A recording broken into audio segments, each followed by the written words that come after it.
함께 보실 말씀은 마가복음 말씀입니다. 마가복음 5장 21절부터 43절까지의 말씀입니다. 마가복음 5장 21절부터 43절까지의 말씀입니다. 우리 한 절씩 교독하시고 마지막 절은 합독하시겠습니다. 예수께서 배를 타시고 다시 맞은편으로 건너가시니 큰 무리가 그에게로 모이거늘 이에 바닷가에 계시더니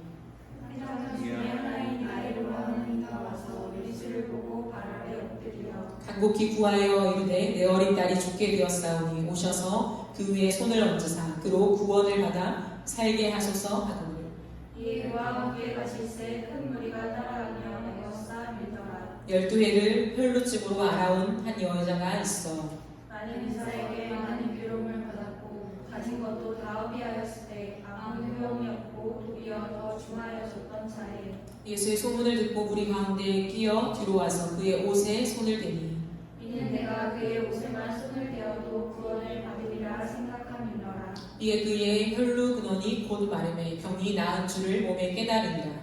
예수께서 그 능력이 자기에게서 나간 줄을 곧 스스로 아시고 우리 가운데서 돌이켜 말씀하시되 누가 내 옷에 손을 대었느냐 하시니 제자들이 여짜오되 무리가 에워싸 믿은 것을 보시며 누가 내게 손을 대었느냐 물으시나이까 하되 예수께서 이 일을 행하는 자를 보려고 둘러보시니 여자가 자기에게 이루어진 일을 알고 두려워하여 떨며 와서 그 앞에 엎드려 모든 사실을 여쭈니 예수께서 이르시되 딸아 내 믿음이 너를 구원하였으니 평안히 가라 네 병에서 놓여 건강할지어다. 아직 예수께서 말씀하실 때에 회당장의 집에서 사람들이 와서 회당장에게 이르되 당신의 딸이 죽었나이다 어찌하여 선생을 더 괴롭게 하나이까. 예수께서 그 하는 말을 곁에서 들으시고 회당장에게 이르시되 두려워하지 말고 믿기만 하라 하시고 베드로와 야고보의 형제 요한 외에 아무도 따라옴을 허락하지 아니하시고 회당장의 집에 함께 가서 떠드는 것과 사람들이 울며 심히 쿵쿵함을 보시고 들어가서 그들에게 이르시되 너희가 어찌하여 떠들며 오느냐 이 아이가 죽은 것이 아니라 잔다 하시니 그들이 비웃더라. 예수께서 그들을 다 내내시신 후에 아이의 부모와 또 자기와 함께한 자들을 내리시고 아이 있는 곳에 들어가사 그 아이의 손을 잡고 이르시되 달리다금 하시니 번역하면 곧 내가 네게 말하노니 소녀야 일어나라 하시니라. 소녀가 곧 일어나서 보니 나이가 12살이라. 사람들이 곧 크게 놀라고 놀라오늘 함께 읽겠습니다. 예수께서 이 일을 아무도 알지 못하게 하라고 그들을 많이 경계하시고 이에 소녀에게 먹을 것을 주라 하시니라. 아멘. 오늘은 미래라고 하는 제목으로 함께 하나님의 말씀을 전하도록 하겠습니다. 오늘 본문 말씀은 한 이야기 속에 또 다른 이야기가 삽입되어 있는 샌드위치 구조를 가지고 있습니다. 그래서 큰 이야기의 흐름 속에서 또 다른 한 이야기가 전개되어져 가는 이 구조로 생각한다면 과연 이 두 가지 이야기를 전혀 다른 이야기로 볼 수 있을까 하는 거죠. 샌드위치는 빵도 중요하지만 내용물도 중요하잖아요. 근데 같이 먹을 때 샌드위치가 되는 거죠. 이 샌드위치 구조의 본문은 어쩌면 다른 두 이야기가 전개되는 것 같지만 사실 이 본문에서 말하고 싶은 것은 두 가지 이야기를 통해서 원포인트 하나를 말씀하고 싶으신 것입니다. 오늘 이야기의 본문 스토리를 보면 예수님께서 이제 바닷가에서 배를 타시고 맞은편으로 건너가시니 큰 무리가 그에게 모여듭니다. 바닷가에 계시는 장면이죠. 그런데 회당장 중에 한 명이 야이로라 하는 사람이 예수님께 찾아옵니다. 회당장, 유대인이죠. 리더십입니다. 이 사람이 예수님을 보고 발 아래 엎드려서 아주 절박하고 간곡하게 예수님께 청합니다. 내 어린 딸이 죽게 되었으니 오셔서 그 아이 위에 손을 얹어주세요 라고 간곡히 부탁을 합니다. 그 당시에 손을 얹는다는 것은 치유의 역사를 상징하는 것이거든요. 손을 얹으사 그로 구원을 받아 살게 하소서, 즉 살려달라는 거죠. 내 딸이 죽게 되었는데 제발 한 번만 와서 내 딸 몸에 손을 얹어주시면 낫겠습니다 라고 하는 간절한 간청입니다. 딸이 죽어간다. 다른 병행 본문을 보면 이 딸이 외동딸이라고 나와 있거든요. 그러니까 한 명밖에 없는 이 딸에 대한 그 아버지의 마음이 얼마나 간절했을까요? 그것을 발 아래 엎드리는 그런 표현을 통하여서 아주 정중하고 간절히 부탁하는 것을 우리는 알 수 있다는 거죠. 감사하게도 이 회당장의 부탁을 예수님께서 받아들이세요. 그래서 드디어 회당장과 함께 길을 떠나시죠. 야이로의 집을 방문하기 위해서요. 그런데 예수님께서 이미 수많은 기적과 놀라운 이야기들을 많이 전파하신 터라 수많은 사람들이 예수님 앞에 몰려와서 그의 행렬에 함께 동참하고 있는 장면입니다. 무수히 많은 사람이래요. 아마 그 당시에 팔레스타인의 상황들을 봤을 때 엄청나게 많은 무리들이 예수님을 따라온 것으로 추정할 수 있습니다. 그런데 그렇게 바쁘게 가는 예수님의 걸음 속에 갑자기 길을 멈추시는 거예요. 갑자기 길을 멈추시더니 제자들한테 이렇게 질문을 합니다. 누가 날 만졌냐라는 거예요. 너무 어이가 없는 질문이지 않습니까? 지금 1시가 급한 상황 속에 예수님은 야이로의 집으로 가는 여정에 수많은 사람들이 오니까 밀칠 수도 있고 데일 수도 있고 만질 수도 있고 이러한 상황인데 예수님은 가는 길을 멈출 만큼 이것을 굉장히 예민하게 반응하시는 거죠. 그러니까 제자들 동안 예수님 지금 사람들이 얼마나 많습니까? 어떻게 하다 보니까 밀쳤겠죠. 누가 예수님을 만졌겠습니까? 라고 답답하다는 듯이 예수님께 얘기를 하죠. 그때 예수님은 대꾸하지 않고 곧바로 그 누군가를 찾아 그의 눈빛을 돌리십니다. 예수님께서 한참 찾자 수많은 사람들은 의아해하죠. 도대체 예수가 왜 가는 길을 멈췄고 지금 뭐하는 행동이야? 라고 주목하고 있을 때에 한 여인은 부들부들 떨고 있습니다. 그 예수님의 눈빛이 회중들 속에서 누군가를 찾아내는 강렬한 의지를 담긴 것을 보자 이 여자는 숨길 수 없어서 예수 앞에 나와서 모든 사실을 고하게 됩니다. 이 여인은 혈루증 여인이라고 소개하고 있죠. 12년 동안이나 혈루증, 여자의 병이죠. 그 병을 앓으면서 굉장한 고통 속에 지내온 세월을 보내고 지금 있습니다. 많은 의사에게 가서 치료를 받았지만 돌아오는 것은 여전히 불치라는 거죠. 가진 것도 다 허비하고 아무런 효험도 없고 도리어 더 중해졌다. 이 병이 더 갈수록 악해져 가는 거죠. 그런데 제가 당신의 얘기를 듣고 당신의 옷가에만 손을 만져도 내가 나을 수 있다라는 그런 마음이 생겼어요. 그래서 당신을 만졌습니다. 라고 하는 두려운 마음에서 예수님 앞에 그 마음을 꺼내놓습니다. 그러자 예수님은 공개적으로 이 여인의 호칭을 딸이라고 부릅니다. 딸아, 내 믿음이 너를 구원하였다. 이제는 그 병에서 너가 자유로울 것이다. 라고 명하였습니다. 이 장면이 있고 나서 곧바로 누군가가 헐레벌떡 달려와요. 야이로의 집에서 한 사람이 달려옵니다. 그래서 소식을 전합니다. 이렇게 지체하는 동안에 딸이 죽었습니다. 사망 선고를 전하지요. 그때 얼마나 많은 사람들이 수군수군 거렸겠습니까? 야이로의 마음은 어떠했을까요, 여러분? 그런데 이렇게 당황스러운 사건이 전개될 때 예수님께서 딱 한 말씀을 하세요. 그렇게 술렁이고 내 딸이 죽었다고? 결국 죽었어? 라고 하는 그 엄청난 절망감에 휩싸인 이 야이로에게 예수님이 딱 한 말씀 하시죠. 두려워하지 말고 믿기만 하라. 네, 그러면서 다시금 길을 갑니다. 그 길에 가서 예수님은 모든 울고 통곡하는 사람들을 다 제치고 그 딸을 만나기 위해 들어가시죠. 그리고는 그 딸에게 선언하십니다. 달리다고. 번역하면 내가 내게 말하노니 소녀야 일어나라 라고 하신다는 거죠.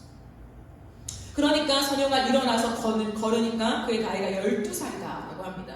사람들이 크게 놀랐다 라고 하는 게 오늘 전체적인 스토리라는 거죠. 그러면 과연 이 마가복음 5장에서는 야이로의 딸의 이 죽음 사건과 예수님이 건지신 사건, 그리고 그 사이에 삽입되어 있는 혈루증 여인을 구원해 주시는 이 장면을 통해서 무엇을 우리에게 말하고 싶을까요? 이건 되게 중요한 본문인 것 같습니다. 왜냐하면 이 핵심 키워드가 그 앞장을 보면요, 4장에서도 등장하고 있기 때문입니다. 4장만 잠깐 설명하고 설교를 이어가겠습니다. 4장 끝에 보면 예수님께서 바람과 바다를 잔잔하게 하시는 장면이 나옵니다. 예수님께서 배에 제자들과 함께 타고 있을 때에 갑자기 풍랑이 불죠. 엄청나게 심한 풍랑이 부니까 배에도 바닷물이 막 들어오는 그런 절박한 상황이었어요. 그러니까 제자들이 예수님을 흔들어 깨웁니다. 우리를 죽게 놔두십니까? 해결해 주세요 라고 했을 때 예수님께서 어찌하여 너희가 무서워하느냐, 어찌 믿음이 없느냐 하는 장면이 나와요. 이 장면을 끝내고 이어지는 5장 속에 지금의 본문이 등장한다는 것이죠. 무언가 연관이 있다는 것입니다. 오늘 저는 3가지 키워드로 여러분과 함께 나누고자 합니다. 첫 번째는 미래이에요. 미래. 두 번째는 두려움이고, 세 번째는 믿음입니다. 첫 번째는 미래입니다. 이 본문 속에서 공통점은 뭐냐면 모두가 다 미래를 바라보고 있다는 거예요. 그들의 시선은 미래입니다. 보십시오. 앞선 4장 끝에 나오는 이 스토리에서 제자들에게 가장 큰 것은 무엇일까요? 지금 현재 폭풍이 몰아치는데 곧 우리가 죽게 될 것 같다라고 하는 미래를 바라볼 때 그 절망감이라는 거예요. 미래를 바라볼 때에 내가 이 상황을 통제하고 싶으나 통제할 힘이 없는 자신을 바라보면서 굉장히 힘들어하고 있다는 거죠. 야이로의 딸의 사건 속에서는 무엇입니까? 야이로는 자신의 딸이 이제 곧 죽을 것이다 라고 하는 위기 속에서 그 미래를 바라보니까 너무 암담한 것이죠. 혈류증 여인은 어떻습니까? 미래를 바라볼 때 더 이상 나에게 치료의 효능을 줄 수 있는 어떤 것도 이 땅에 없는데 나에게 미래가 있을까라고 하는 절망이죠. 이것은 오늘을 살아가는 우리에게도 동일한 문제인 것 같습니다. 오늘 살아가는 현대인들, 우리 사람이라고 일컫는 우리의 존재 속에 사실 무엇이 있을까요? 미래가 있다는 거예요. 미래. 늘 미래를 쳐다보며 살아갑니다. 내 미래가 어떻게 될 것인가? 내 미래가 어떻게 전개될 것인가? 미래를 어떻게 꾸려나가야 할 것인가? 늘 우리의 관심사는 미래에 있다는 거죠. 아닌 것 같지만 모두는 내일을 바라보며 오늘을 살아갑니다. 그렇지 않습니까? 그러나 문제는 뭐냐면 미래를 바라볼 때에 모든 사람은 두려움에 빠진다라는 것이죠. 미래를 바라볼 때 굉장히 희망찬 것 같지만 사실은 두려움이 우리의 마음을 장악할 때가 너무 많습니다. 왜? 미래를 내가 아직 가보지 않았기 때문인 거죠. 불확실하기 때문입니다.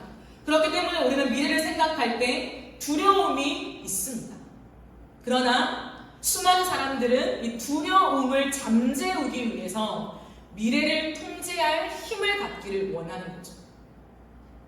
두려움이 없는 게 아니에요. 있으나 이 두려움을 없애고 싶으니까 나는 미래를 봤을 때 이 두려움이 아니야 라고 희망하니까 미래에 이 두려움을 없애는 그 힘, 미래를 통제할 수 있는 힘을 갖기 위하여 열심히 살아간다라는 거예요.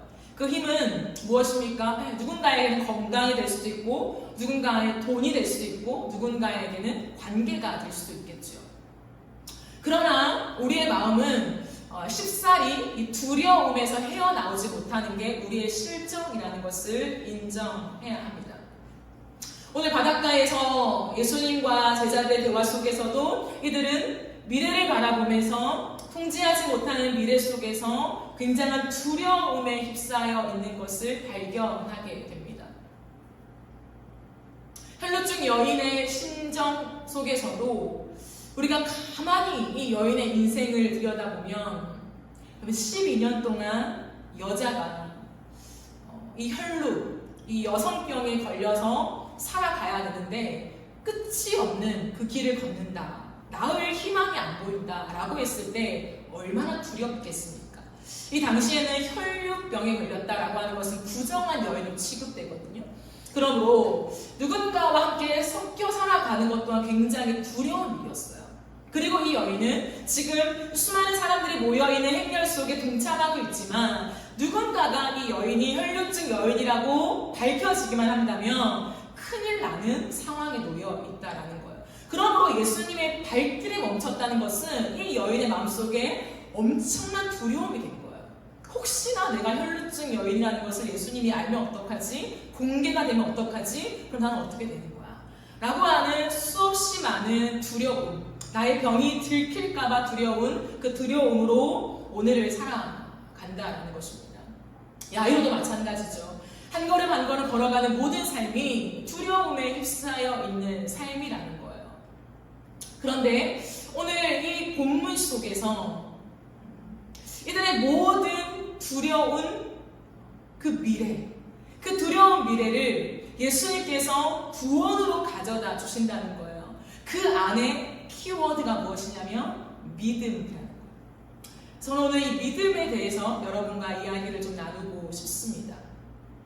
믿음. 우리가 흔히 믿음이라고 한다면 미래를 바라보지만 보이지 않고 불투명한 무언가를 내가 확신하면서 오늘을 걷는 것, 그것을 믿음이라고 정의하잖아요. 보이진 않는데 손에 잡히진 않지만 그러나 무언가가 있을 거야 라고 하나님을 신뢰하는 것, 그것을 믿음이라고 생각합니다. 미래가 있는데 그 미래를 하나님의 뜻이 있을 거야 라고 하는 생각 속에 하나님이 어떻게 내 미래를 그려가실까에 대해서 우리는 생각을 집중한다라는 거예요. 근데 여러분, 성경을 잘 읽어보면 믿음은 미래에 집중하고 있지 않습니다. 믿음은 하나님의 은혜를 얻어서 내가 미래를 그려가는 힘이 생기는 그런 통로가 아니라는 거예요. 믿음은 내가 오늘 하나님을 믿어서 미래를 통제하는 힘이 생기는 것도 아니라는 거예요. 분명 믿음이라는 것은 미래를 바라보는 건 맞는데 나에게 이루어지지 않은 미래에 무언가를 내가 확신하는 그것이 맞긴 하지만 미래는 언제나 현재형이라는 거예요. 믿음이 무엇입니까? 믿음은 앞선 4장의 본문에서 보는 것처럼 폭풍우 속에서도 나의 항해사가 되시는 예수 그리스도께 집중하는 것으로 성경은 그려내고 있습니다.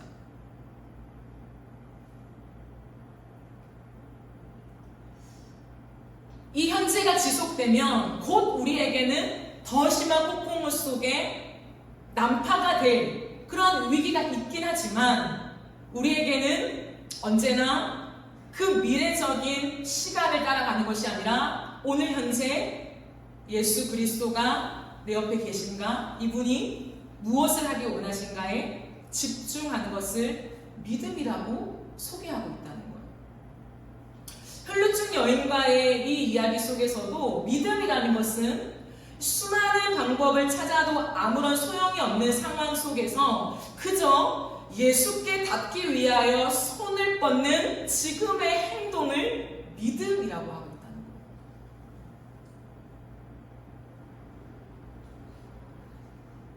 물론 그 여인의 마음속에는 나을 거라는 확신이 있지요. 그러나 그것보다 더 중요한 건 뭐냐면 성경이 크로스업하는 것은 이 여인이 예수께 닿기 위하여 손을 뻗은 그 행동에 집중하고 있다는 거예요. 그렇기 때문에 예수님은 의도적으로 이 모든 상황을 드러내십니다. 공론화시키십니다. 여러분 생각해 보십시오. 바삐 지나가는 그 길 속에 혈류증 여인이 예수님을 만져서 고침을 받을 수 있어요. 그럼 얼마나 감사한 일입니까? 예수님은 그냥 묻어둘 수도 있다는 거예요. 그래 어떠한 여인이 나를 만져서 치유함을 얻었다. 하나님의 능력이 나갔고 그 여인의 마음에 정말 믿음이 있고 그것으로 칭찬받는다면 굳이 그 바쁜 시간을 멈추어서 이 여인을 찾아내는 이상 행동을 하실 필요가 없다라는 거예요. 그러나 예수님이 주목하는 건 뭐냐면 누가 나를 만졌냐라는 거예요. 믿음이라는 것은 미래의 무언가를 내가 쟁취하는 것으로 성경을 설명하지 않고 지금 현재 내가 행동하는 것에 집중하고 있다는 거예요.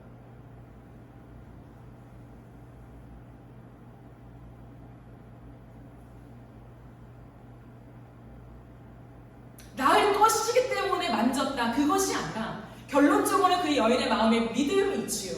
하지만 이 여인은 지금 예수께 손을 뻗어 그의 옷깃을 만지는 이 행위를 성경은 믿음이라고 한다. 야이로는 어떻습니까? 야이로의 딸이 죽었어요. 이미 야이로는 믿음을 가지고 이 딸이 나을 줄 믿습니다 라고 하는 믿음을 취했죠. 그러나 성경은 뭐냐면 예수님은 의도적으로 발길을 멈춰서 혈류증 여인의 이 상황을 대변하는 사이에 어린 딸이, 외동딸이 죽었다는 거예요. 그럼 뭡니까? 믿음은 이제 필요가 없는 거예요. 완료가 되어야 되는 거예요. 그러나 성경은 더 중요한 현장으로 이 스토리를 끌고 갑니다. 예수님은 그 발걸음으로 옮기신다라는 거예요. 그럼 무엇일까요? 진짜 믿음이 무엇인가를 설명하는 거죠. 진짜 믿음은 뭐냐면 상황 속에서 완료된 것에 집중하는 것이 아니라 지금 나에게 예수님이 하시는 말씀에 집중하는 것. 그걸 믿음이라고 합니다. 여러분 한번 상상해 보세요. 우리가 상상이 안 되긴 하지만 조금 상상력을 발휘해 상상을 한다면 이 야이로의 마음에요. 얼마나 큰 절망감이 찾아왔겠어요. 겨우 예수님 발 아래에 엎드려 부탁을 했고 예수님도 승낙을 하셔서 이제 나을 수 있지 않을까? 그 미래의 희망을 가지고 길을 옮겼다는 거예요. 근데 죽었다는 소식이 옵니다. 펑펑 울면서 소식을 전했겠죠. 당신의 딸이 죽었어요. 왜 이렇게 늦게 오셨습니까? 죽었다고요. 수많은 사람들이 수군거립니다. 그게 왜 멈췄을까? 어떻게 하면 좋았을까? 이 수많은 사람들의 소리가 야이로의 온 귀를 지배하고 온 마음을 지배했을 것이 분명해요. 왜? 내 외동딸이 죽었으니까. 예수님을 향한 원망이 순간 찰나에 일어나지 않았을까요?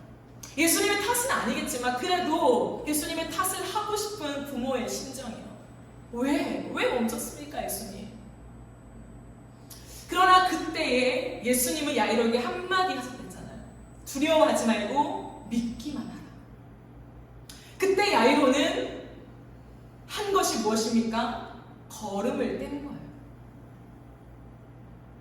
그걸 믿음이라고 한다. 죽었는데, 미래가 없는데, 절망적인데 이제 예수가 필요 없어요. 그래서 사람들도 예수님을 더 괴롭게 하지 마세요. 상황 종료되었습니다 라고 얘기했다는 거예요. 하지만 야이로는 예수의 말씀에 모든 것을 다시 실어서 그 길을 갑니다. 성경은 이것을 믿음이라고 소개하고 있다는 것이죠. 그러니 그 속에 예수님께서 달리 나군 이 소녀를 일으키시는 놀라운 구원의 역사를 일으키신다는 것입니다.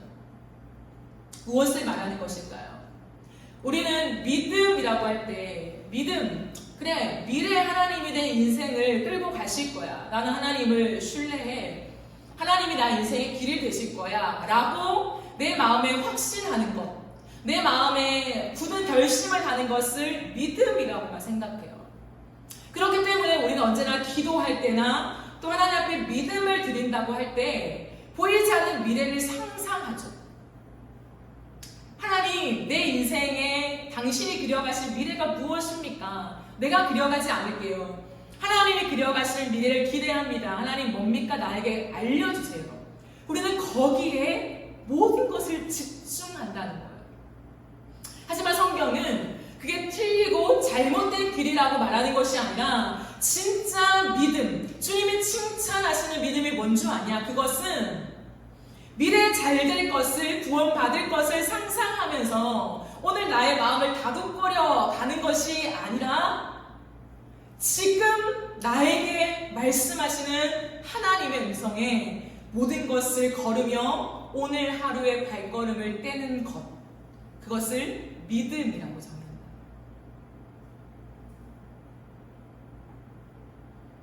믿음의 사람이 초집중해야 되는 것은 무엇이냐면 오늘도 내 손이 예수님께 뻗쳐져 있는가에 집중하라는 거예요.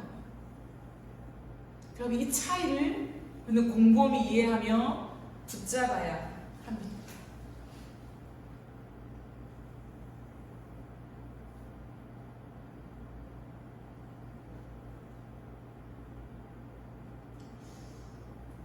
오늘 현재의 내 행동, 그것을 통하여 하나님은 미래를 우리에게 선물하신다는 거죠. 그러므로 미래가 무엇인가라고 했을 때 저는 오늘의 응답이라고 말하고 싶습니다.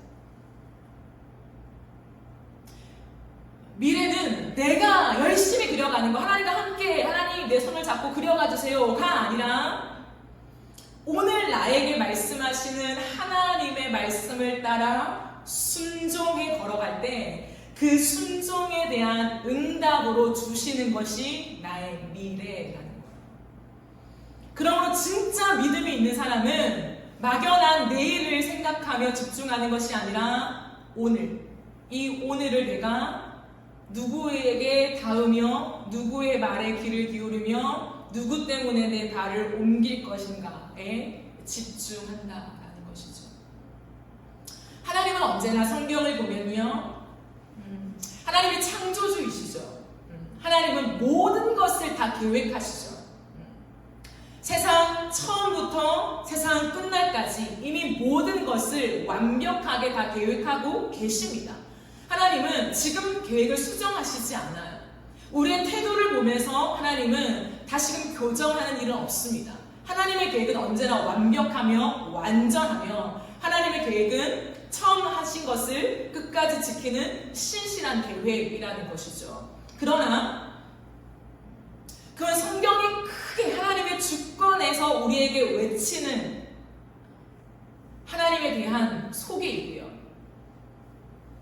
이 땅에 발을 딛고 살아가는 한 사람 한 사람의 스토리를 성경은 쭉 기록하고 있잖아요. 창세기부터 요한계시록까지. 언제나 변함없이 하나님은 한 인생 한 인생이 걸어가는 그 길 속에 내가 한 보, 한 걸음 걸을 수 있는 빛만을 비춰주시는 하나님이십니다. 한 인생을 향한 원대한 모든 플랜을 다 갖고 계시죠. 내가 태어날 때부터 내가 죽을 때까지. 하나님은 오차가 없으십니다. 그러나 하나님이 우리와 관계하시며 우리와 함께 동행하실 때는 우리가 하나님 앞에 깊은 기도 속에 들어갔을 때 야 이제 보여줄게, 너의 인생을 향한 나의 계획이야 라고 전체의 플랜을 보여주신 적이 단 한 번도 없다는 거예요. 그럼 찾아보십시오. 성경에 단 한 번도 없어요. 그 위대한 모세, 그 위대한 아브라함, 그 위대한 에스겔 아무도 없어요. 하나님의 기가 막힌 환상을 보았던 에스겔도요, 다니엘도요, 자신을 향한 전체적인 계획을 보지 못했어요. 이 세상을 향한 계획도 마찬가지입니다. 하나님은 언제나 오늘을 말씀하시며 오늘의 말씀 속에 한 보 걸을 그 빛을 비춰주시며 우리가 순종하며 끝없이 하나님을 따라가기를 원하신다는 거예요. 그러면 오늘 내가 떨어진 하나님의 말씀을 절대적으로 붙잡고 거기에 순종합니다. 내 삶을 던지는 게 순종이에요. 내 삶을 움직여가는 게 순종입니다. 그렇게 해 나갈 때 미래를 오늘 나의 순종의 응답으로 주신다는 거예요. 그러니까 그리스도인은 보이지 않았던 미래를 너무나 크게 확신하며 누리게 되는 거죠. 여러분, 이것이요 그리스도인들만 누릴 수 있는 놀라운 역설의 삶이라는 거예요. 현재를 살아갈 때 미래가 나에게 온다라고 하는 이 역설을 과연 누가 이해할 수 있겠습니까? 미래를 내다보며 미래를 전망하며 그 미래를 내가 잘 살기 위해서 어떻게 오늘을 취할까가 모든 사람들의 관심사예요. 내일을 살기 위하여 오늘 내가 어떻게 미래를 준비할까에 거의 모든 사람은 목숨을 걸고 뛰고 있습니다. 왜? 미래가 중요하고 불안하니까. 하지만 너무나 우리에게도 하나님은 미래를 쥐고 계시는 주인공이시지만 그 미래의 주인공인 주님은 오늘 우리에게 말씀하십니다. 오늘 내가 너에게 들려주는 음성에 집중하라. 그러면 내일을 내가 너에게 주겠다.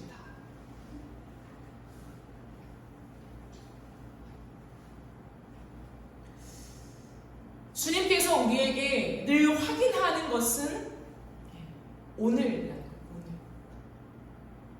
미래가 없는 사람처럼 준비도 하지 않고 투자도 하지 않고 그냥 이 하루에 집중하면서 하루살이처럼 살라는 말이 아니에요.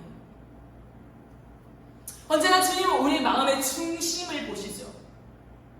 미래를 그려나가면서 머리를 굴리고 미래를 전망하는 수많은 사람들의 이야기를 들으면서 그것에 많은 동의를 하며 그래 그것이 있어야 내 미래가 보장될 수 있을 거야 라고 생각하는 내 마음인가, 아니면 불투명하고 여전히 두렵지만 미래의 주인공은 미래를 쥐고 계신 분은 하나님이시기 때문에 오늘 나에게 요구하시는 그 순종을 내가 드리길 원하는가. 주님은 거기에 집중하고 계신다는 거예요. 근데 놀라운 것은 오늘 하루 주님의 말씀에 순종하는 자에게 너무나 놀랍게 내가 상상하지 못한 미래를 주신다는 거 혹시 아십니까? 반드시 주십니다. 아브라함에게도 미래를 주셨지요. 이삭을요. 모세에게도 미래를 주셨습니다. 자신이 생각해서 내가 구원자가 될 수 있겠다라고 했을 때는 오히려 광야로 쫓겨갔죠. 하지만 모든 것을 내려놓고 그저 오늘 하루 하나님을 바라보며 이 부족한 자, 이 못난 자, 아무것도 할 수 없는 자, 광야로 내쫓긴 살인자로 정말 허무하게 살아가는 그 하루의 삶 속에 그러나 하나님을 희망하며 주님을 부르며 살아갔던 그 내면이 있는 모세에게 주님이 다가오셔서 미래를 통째로 주셨죠. 애굽의 리더십으로 백성들을 출애굽시켜라. 모세가 둘려서 생각한 것이 아니라는 거예요. 여호수아는 어떻습니까? 모세가 갑자기 죽고 너무나 두려운 마음이 휩싸였지만 가나안 땅을 어떻게 점령할까라고 했을 때에 여러분 모든 리더는 미래에 집중합니다. 내가 어떻게 이 백성들을 꾸려나갈까? 모세만큼만 하기 위해서 어떻게 해야 될까? 라고 하면서 많은 것들을 찾아보고 생각하며 정리하며 리더십을 세우면서 의논하며 그 일에 모든 것을 다 했을 거예요. 그러나 그 여호수아에게 주님 말씀하신 게 무엇입니까? 율법책을 주의하러 떠나지 말게 하며 이 말씀, 오늘의 말씀에 집중하라. 그럼 내가 너의 밟는 땅을 다 주겠다. 전쟁을 해본 적도 없고 할 줄도 몰라요. 리더십이 어디 있습니까? 겨우 모세 옆에서 배운 정도인데, 그러나 여호수아가 리더십으로 섰을 때 주님은 네가 밟는 곳마다 내가 다 주겠다라고 약속하셨고 성취하셨죠. 무엇입니까? 믿음은 현재라는 거예요. 이 현재 하나님 하시는 말씀에 목숨을 거는 듯이 내 인생의 순종을 주님 앞에 드리면 미래는 하나님의 방법으로 우리에게 안겨주신다는 거예요. 그럴 때 우리가 마침내 쓸 수 있는 것이 무엇인지 아십니까? 하나님이 하셨다. 그 이꼴 예배입니다. 하나님이 진정 받기 원하시는 건 예배거든요. 하나님은 온 인생을 통틀어서 가장 받기 원하시는 거, 어쩌면 유일한 것이 무엇이냐면 예배가 무엇입니까? 하나님의 가치를 인정하는 것이요. 예, 주님 당신이 정말 살아계신 주님이십니다. 예, 주님 당신이 신실하십니다. 예, 주님 당신만큼 완전하신 분이 없습니다. 라고 하나님을 칭찬하며 높이는 것이 예배이잖아요.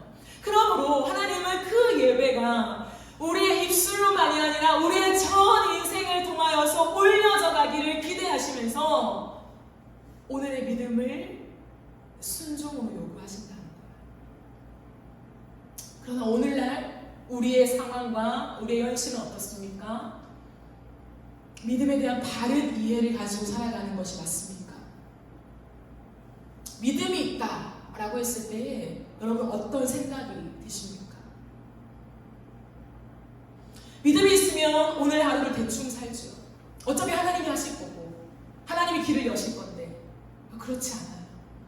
믿음이 있는 사람은 더 오늘 하루 속에 하나님의 말씀에 전심으로 집중합니다. 삶의 태도가 바뀌는 거예요. 제가 여러분과 함께 늘 큐티를 강조하고 지금 큐티를 하잖아요. 조금씩 우리가 믿음이 더 깊어진다라는 건 뭐냐면 우리의 중심의 힘을요, 그 큐티와 하나님의 말씀에 더 깊이, 더 진심으로 실게 되어 있습니다. 왜일까요? 믿음의 사람은 오늘 나에게 하나님 하신 말씀에 전부를 거는 사람입니다. 미래가 없습니다. 불투명합니다. 절망적일 수도 있어요. 그 누구도 나의 문제를 해결할 수 없고 나의 고질병을 고칠 수 있는 사람은 없습니다. 그러나 그럼에도 불구하고 나를 고칠 수 있고 내 미래를 만들어갈 수 있는 분은 오직 예수 그리스도이심을 믿기 때문에 하나님 한 치 앞을 알 수 없는 내 걸음을 내딛어야 되는데 오늘 하루 당신의 말씀이 무엇입니까? 내 인생을 어디다 실어야 합니까? 당신의 말씀이 없으면 내 삶은 오리무중 어디로 가야 할지 모르는 헤매는 인생이오니 하나님 당신의 말씀 그 한마디를 주십시오. 거기에 온 마음과 온 삶을 실어요. 그러니까 큐티를 어떻게 하느냐의 방법이 중요한 것이 아니라 내 가슴의 태도가 다른 거예요. 누군가를 만나고 회사 일을 하고 바쁘게 살아도요, 제가 늘 여러분께 말씀드리는 거잖아요. 바쁜 삶에서도 하나님이 위에 계시고 하나님을 바라볼 수 있다라고 하는 건 뭐냐면 스킬이 아니에요. 영성을 쌓아서 어떤 일을 바쁜 일을 해도 나는 주님과 소통할 수 있어, 이런 스킬과 내공이 있어, 여러분 그런 이야기가 아니에요. 내 마음의 중심의 절박감, 오늘 하루 당신의 말씀이 떨어지지 않으면 하나님 저는 미래가 없습니다. 제 힘으로 제 미래를 쌓을 수가 없습니다. 하나님 내가 마련해 놓을 수가 없습니다. 어디로 가야 할지 모르겠습니다. 무슨 일을 해야 될지 모르겠습니다. 누구를 만나서 어떤 미래를 내가 꿈꿔야 되는지 아무것도 모르겠습니다. 당신의 오늘 말씀만이 나를 걷게 하오니 하나님 이 모든 상황 속에 나에게 말씀해 주세요. 여러분 이 절박함을 가졌는데 어찌 하나님을 찾지 않을 수 있겠습니까? 우리는 과연 무엇을 향해 가고 있나? 하나님이 내 인생의 주관자이시다? 내 인생의 길이 되신다?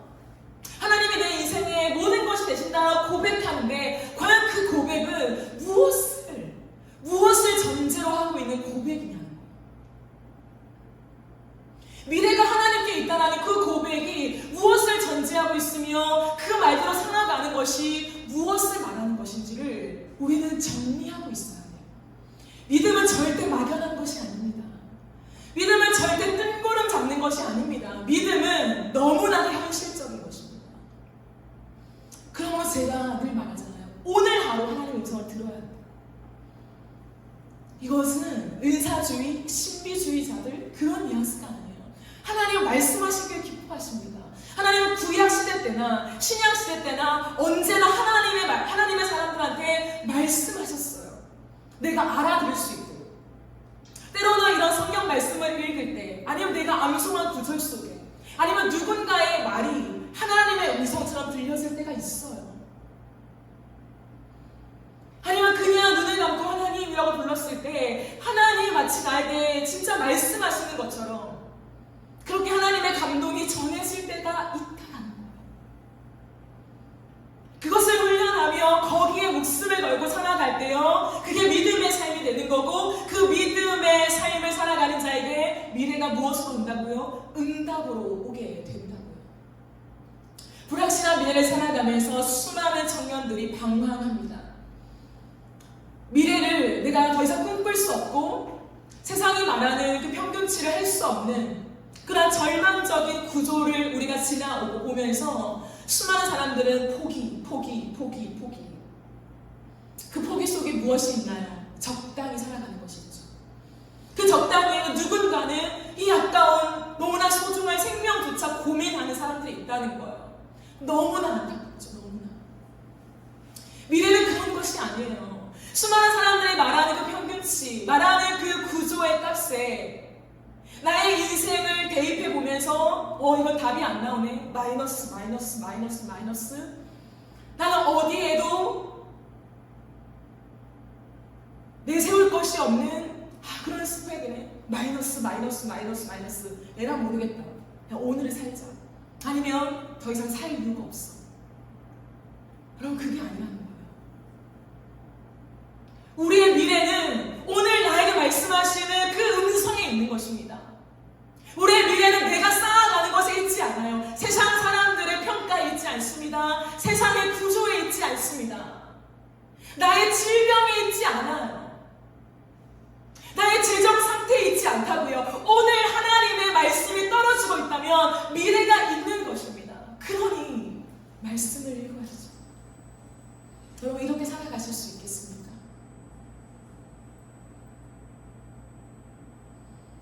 이러한 믿음의 삶은 내 목전에 하나님을 두고 살아가는 삶이에요. 여러분 보세요. 참 신기한 게 뭐냐면 주님이 믿음을 강조하십니다. 그러나 4장 마지막에는 제자들과의 스토리. 5장 오늘 우리가 읽은 첫 스토리는 야이로와의 이야기, 그리고 혈루증 여인과의 이야기예요. 예수님이 동행하시는 제자들, 세상의 모든 사람들이 부정하다 가까이 오지마, 너와 접촉하면 나도 부정해져, 그렇게 소외당하고 평생을 내리막길로 걸어가는 한 여인, 세상의 모든 음침함을 다 가지고 살아가는 그 여인, 그리고 종교적으로 리더십이긴 하지만 인생에 아주 큰 결핍을 가진 회당장. 그러나 예수님은 동일하게 본다는 거예요. 어떠한 조건이 없습니다. 편애하는 것도 없습니다. 주님은 똑같이 그들을 대하십니다. 그러나 단 하나, 누가 오늘 내 말에 목숨을 걸을 것인가. 그걸 보면서 주님은 미래를 선물해 주신다는 거예요. 주님의 놀라운 플랜을 우리에게 던져주시면서 짠! 내가 이렇게 준비해왔다 라고 우리에게 주시는 그 놀라운 때를 만나게 된다는 것입니다. 그러므로 스펙은 그렇게 중요하지 않아요. 그러므로 나의 출신지는 중요하지 않습니다. 내가 얼마나 지금 건강한가 아니면 병을 갖고 있는가 중요하지 않아요. 세상의 말에 속지 마십시오. 세상의 조건과 그 요구에 자꾸만 나의 인생을 대입시키다 보면 우리는 현실과 미래까지도 다 버리게 되어 있어요. 그게 지금의 청년들의 문화 아닙니까?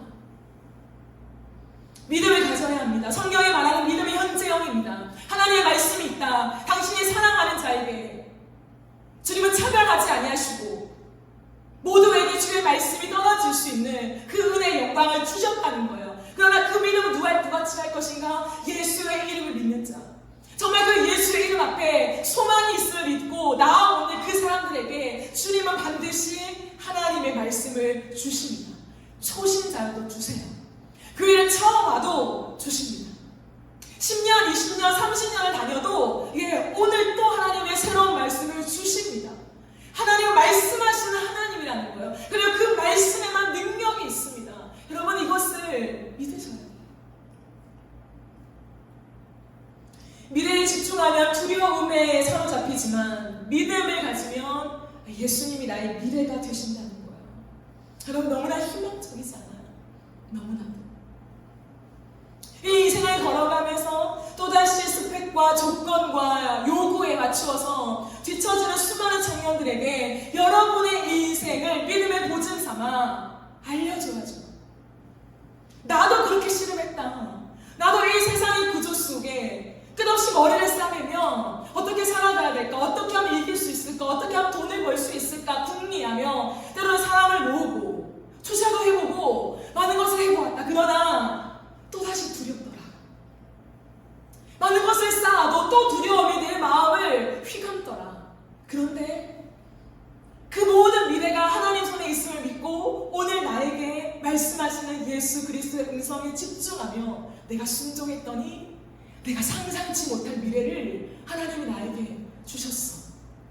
너도 그렇게 살았으면 좋겠다. 우리 함께 이 믿음의 길을 걸어가자.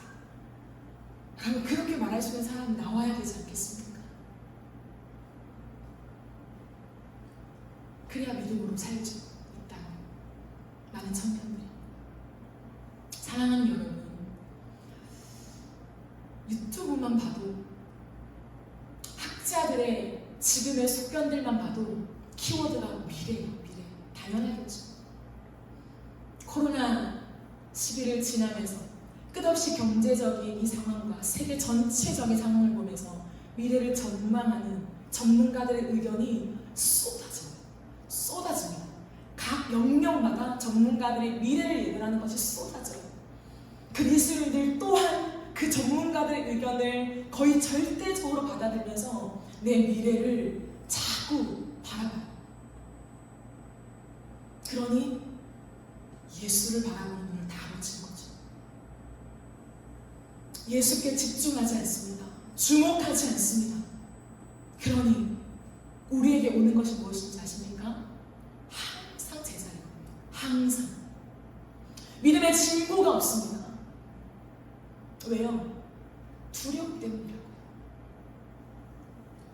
그러나 정말 놀라운 것은 미래가 불투명하지만 오늘 하루 나에게 주시는 하나님의 말씀을 붙잡고 진짜 현실을 살아가는 사람에게 주시는 엄청난 확증이 무엇인지 아십니까? 평안이에요. 평안. 샬롬의 평안. 아무것도 없지만, 보이지 않지만, 막연하지만, 두렵지만 이내 내 마음을 장악하는 게 뭐냐면 평안이라는 거예요.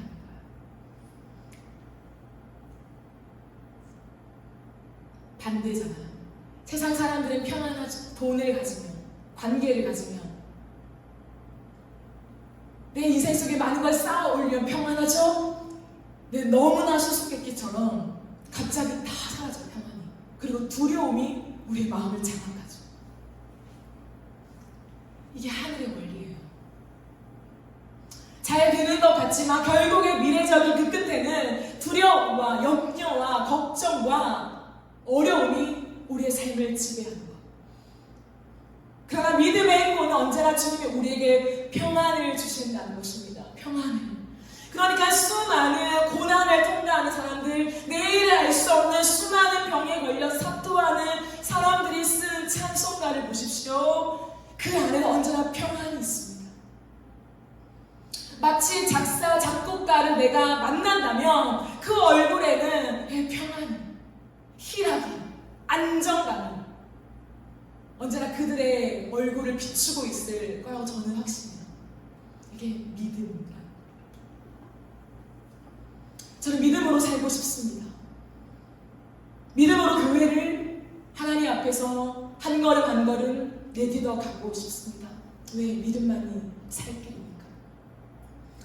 내가 하면 아무것도 못하지만 하나님이 하시면 놀라운 일들을 하시니까 그 하나님을 믿습니다. 그래서 오늘 하루를 열심히 살아갑니다.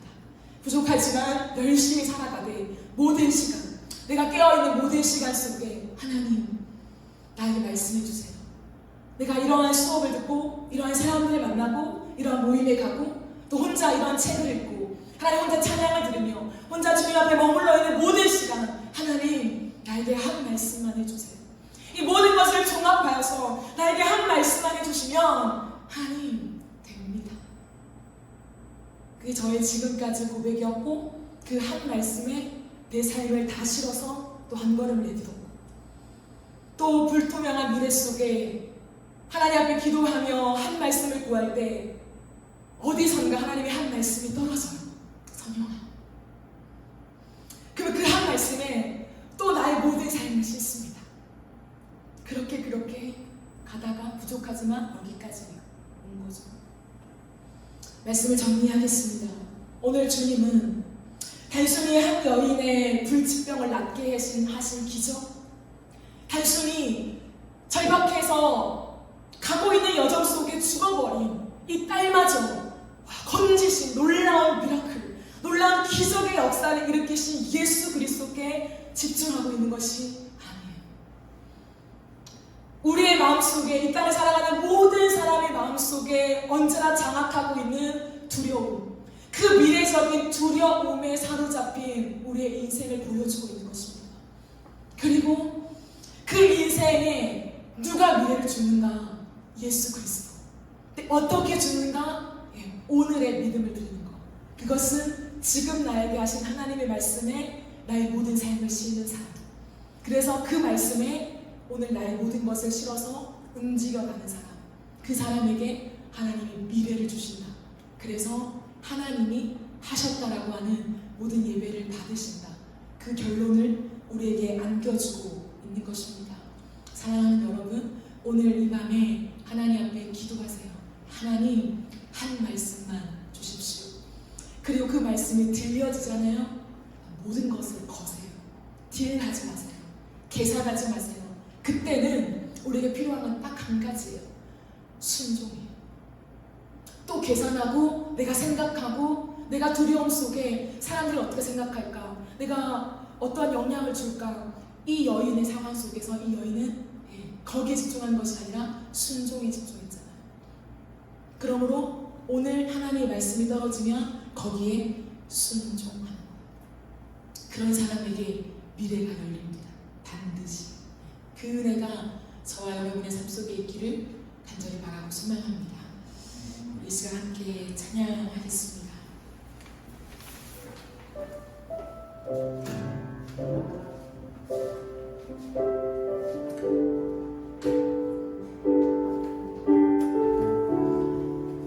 우리 큰 길을 만드신 주 함께 찬양합시다. 주 여기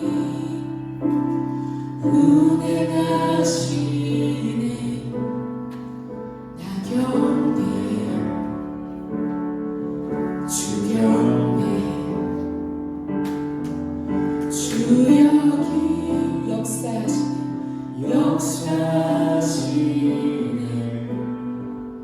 나 곁에 주 곁에 큰 길을 만드시는 주, 큰 기적 행하시는 주, 그는 나의 하나님. 약속을 지키시는 주, 약속을 지키시는 주, 어둠 속에 빛이 되시는 그는 나의 하나님. 우리만 만지시는 주, 나 곁에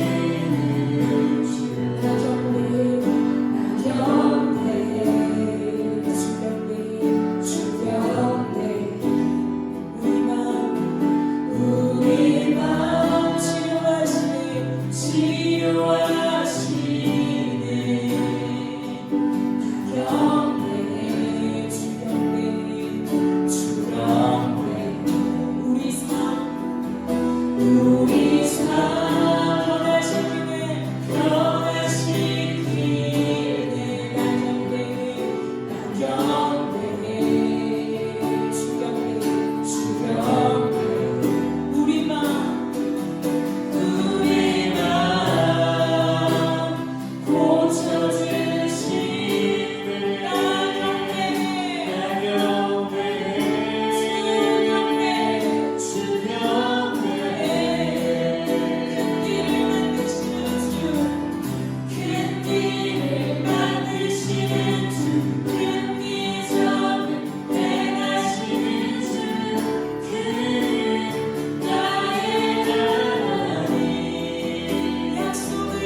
만드시고 기적을 베푸신 하나님이시지만 제가 이 찬양을 선곡한 이유는 가장 첫 마디에 있었습니다. 주 여기 운행하시네. 주 여기 역사하시네. 주님이 우리의 삶에 지금 운행하고 계심을 믿으십시오. 우리가 이 시간 함께 기도하며 나아갈 때 하나님 저 멀리 크고 위대하신 하나님 맞지요. 그러나 그렇게 막연한 하나님이 아니라 나같이 비천한 자예요. 나같이 아무것도 없는 자이지만 내 인생 속에 운행하시는 하나님을 믿습니다. 내 인생 속에 역사하신 하나님을 믿습니다. 하나님 내 스스로 미래를